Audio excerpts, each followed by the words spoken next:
So, folks, we all have our own definition of what makes us anxious or what makes us feel depressed. And basically what I'm going to give you is a small insight into my experience with depression, anxiety, panic attacks and insomnia. So I'm going to give you a little bit of a background about myself. I've been an athlete since I've been walking. I'm kicking a ball, running, just getting myself into trouble. I wouldn't be the person I am without athletics and sports. But unfortunately, not being Usain Bolt, running in a straight line does not pay the bills. So I had to go and pursue my professional career. That for me was to join on Garda Síochána. It was something I always wanted. It was something that appealed to me. It was the variety of the job, the challenges. Most of all, it was being able to do something that mattered, to help people. There was massive job satisfaction for me, and as soon as I got in, I was over the moon, and I took to the job like a duck to water. Now, that all changed in one afternoon. I turned up from the change room downstairs to go up and report to my sergeant. I didn't even make it that far. I just heard a call to get into the car that there's a domestic assault. I had no other information. So I arrive at this door, my heart racing, not knowing what I'm going to encounter, and I see this man stood at his front door, and in his hand was a large wooden bat. And it wasn't a welcoming party, not by any stretch of the imagination. So I approach this male, his weapon in his hand, my heart racing. Behind him is a woman screaming out in pain, telling me to get him away from me. I want him out of here. I was overwhelmed. So I spoke to him and I asked him, listen to reason. Let's just talk about this. We don't need to get physical. He then took the baton over his head. Straight away, I heard my partner call for backup. I took my own baton out to defend myself. I genuinely thought he was going to start hitting me. Once I did that, I approached him. I walked forward and I demanded that he drops his weapon. And this is when he ran into the kitchen. Now, in policing, domestic assault is a violent situation to be in. It's so volatile, there's so many variables, and it's personal. And we're an outsider going into something that we don't know. That inside a kitchen is literally the worst kind of mixture you can have, because in the kitchen everything's a weapon. And this is exactly where he went. I approached the kitchen door, and out from behind he steps with a foot-long chef knife, and I will never forget it to this day, pointed that tip of the blade at my throat. Again, 22-year-old kid, how did I get here? I stood back, and all I could do is shout at him to drop the knife. He went to swipe at me, and I jumped out of the way. He then went to attack my partner. So once he went for my partner, I just had to get that knife. I didn't want anything to happen to her. I didn't want anything else to happen to me. And it was during that struggle where he cut me. Now at the time, I didn't feel it. I didn't know what happened. It wasn't until my backup pulled me out, and I stood at the side of the street looking at my hand bleeding, wondering how this happened. I was rushed off to James's Hospital, and my injuries were treated. Now, the physical injuries were something that I could deal with. Having my background in athletics, I was able to deal with that physical injury.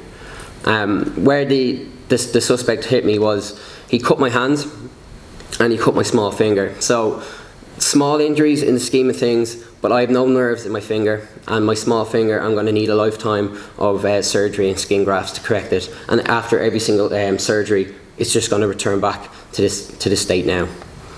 So I went home that night and I slept like a baby. The adrenaline wore off, I was gone. Little did I know that was my last night of sleep for the next 6 years. I started off having these really real physical terrors, night terrors, where I would wake up thinking my hand was bleeding, and I would literally wake up with my hand grasping the other one to try to stop the blood. Following night I would wake up thinking my bed was covered in blood when it was my own sweat. But most scary of all was waking up to that suspect standing over me with the knife, and the dream would end just as he goes to stab me. Now folks, I would deal with that on a day-to-day basis, and as you may guess, you'd start having trouble going to sleep, knowing that you're going to be woken up in this violent manner. So I started having massive problems with insomnia, and I would do all I could to fill the nights instead of going to sleep. And I figured to myself, the best way to get back from this is just get back on the horse, get back into the job that I love doing. So that's what I did. I waited for the hand to physically heal so I could get back in and just get back into the job in hopes that I could show myself that everything's going to be okay, that I was just wrong place at the right time. I was in my patrol car one day, and it was a morning shift, very quiet, and I hear over the radio, "Control to Golf Bravo 1. That was my call sign. "Control to Golf Bravo 1, Golf Bravo 1. I looked over and I saw my driver looking at me and saying, "Answer the radio." I couldn't move my arms. I couldn't move at all. I felt like the collar of my uniform was strangling me. I felt like the seatbelt was holding me in, and the stab vest, just a lead weight. Now, I'm an asthmatic. I thought this was an asthma attack, but what I was actually experiencing was my first panic attack. Something that I never knew of, but I never knew it was so physical. My partner knew exactly what I was going through, and she brought me back to the station straight away. My sergeant said, "Right, look, you need to take some time off, decompress."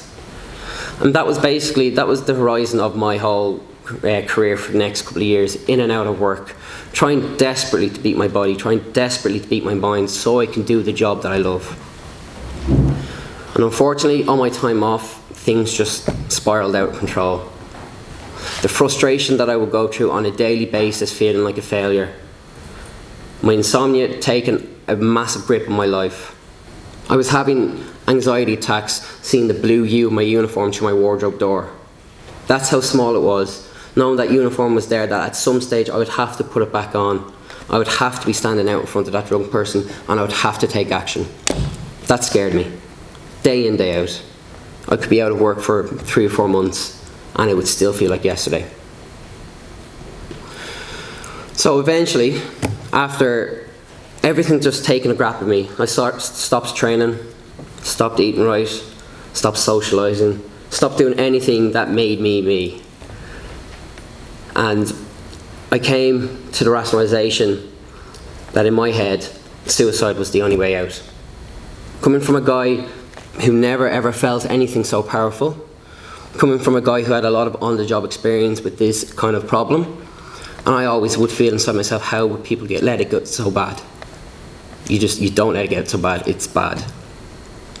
So one day, I decided that today is the day I get my rest, that I get to turn off this uncontrollable energy, this constant anxiety. And it was as mundane as, right, I need to go shop, get some milk. It wasn't a big decision, I wasn't scared, I was relieved at the idea of being able just to get that night's sleep. So I went to a local dart station and I was going to step off the platform. I found myself at the edge of the platform. I could hear the train coming. Peace, calm, quiet inside me. And just behind me, this little sweet voice talking to her mum, a little girl, and she was saying how excited she was for her day. She just wanted to get into town and spend the day with her mum.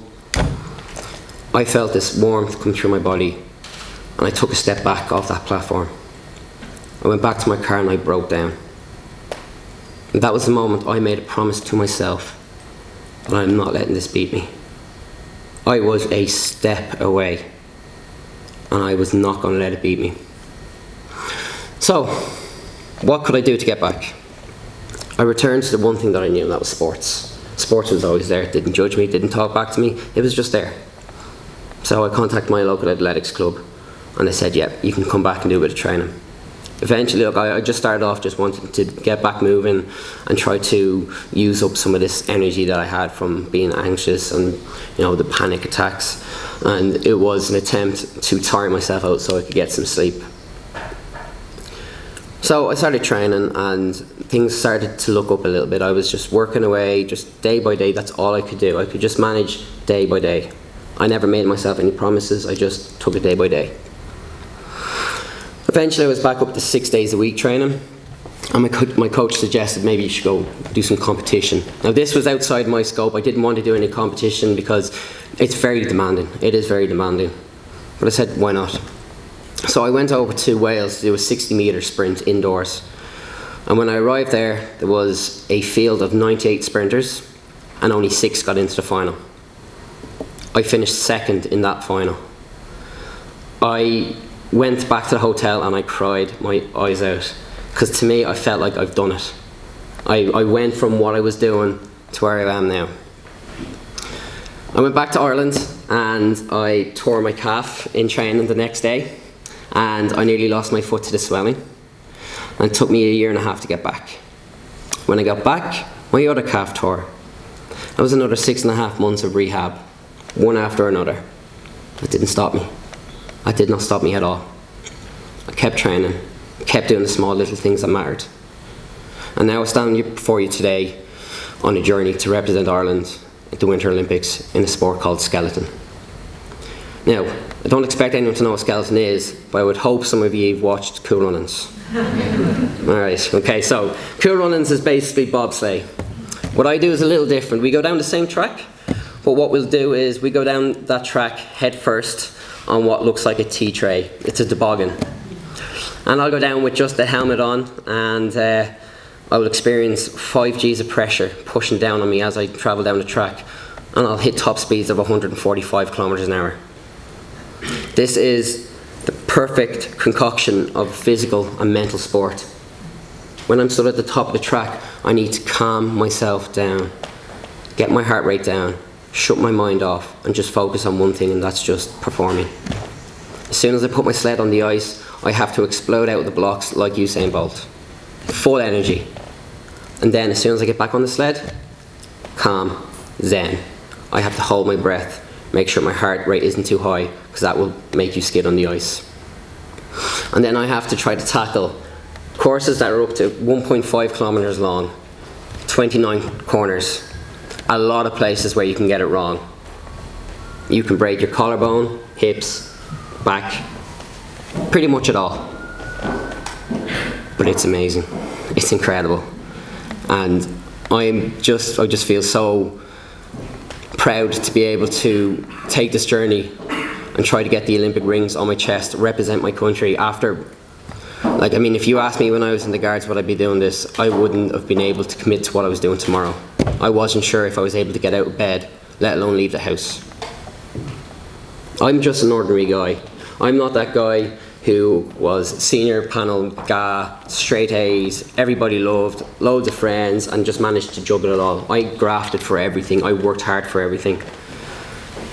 And I'm making it a goal of mine to show people out there who are suffering, who are going through hardships, that it's real, it is tough, but with the right environment and the right amount of work, not only can you beat it, but you can become stronger for what you experienced. I was approached by MyMind when I was self-promoting. Everything I'm doing is out of my own pocket. There's no sponsorship, there's no government funding. I'm selling everything I have to do this. When I saw MyMind approach me, straight away, this was a no-brainer. There's a service that I wish I could have used when I was in my dark moments. A service which their procedures should be industry standard. I made every excuse under the sun not to do something when I was depressed, every excuse. MyMind limit all those excuses. Make it easy, make it affordable. If you can't get out, that's fine. My goal is not only to represent Ireland, but it's to get MyMind out there and make sure people who are struggling know that they can get help. If I can do it, anyone can do it. It's a fantastic team to be a part of, and I'm excited to see where we can go. But one thing I will promise you is when I'm standing at the top of an Olympic track, I will have a MyMind sticker on my helmet. Thank you very much for your time.